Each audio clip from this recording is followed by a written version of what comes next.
রাজধানীর মোহাম্মদপুরে মা মেয়েকে হত্যা করা হয়েছে বলে জানিয়েছে পুলিশ। বৃহস্পতিবার দুপুরে এলাকার একটি বাড়ি থেকে তাদের মরদেহ উদ্ধার করা হয়। এ ঘটনায় পুরো এলাকায় চাঞ্চল্যের সৃষ্টি হয়েছে। পুলিশ ও স্থানীয় সূত্র জানায়, দীর্ঘ সময় দরজা না খোলায় প্রতিবেশীরা সন্দেহ করে বাড়ির মালিককে খবর দেন। পরে পুলিশ এসে দরজা ভেঙে ঘরে ঢুকে মা ও মেয়ের মরদেহ উদ্ধার করে।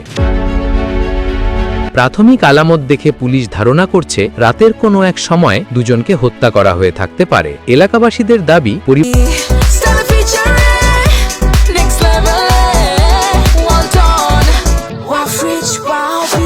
পরিবারটি শান্ত স্বভাবের ছিল এবং তাদের সঙ্গে কারো প্রকাশ্য বিরোধ ছিল না। তবে ঘটনার আগের রাতেই একজন অপরিচিত ব্যক্তিকে বাড়ির আশপাশে দেখা গেছে বলে কয়েকজন জানিয়েছেন। পুলিশ বিষয়টি খতিয়ে দেখছে।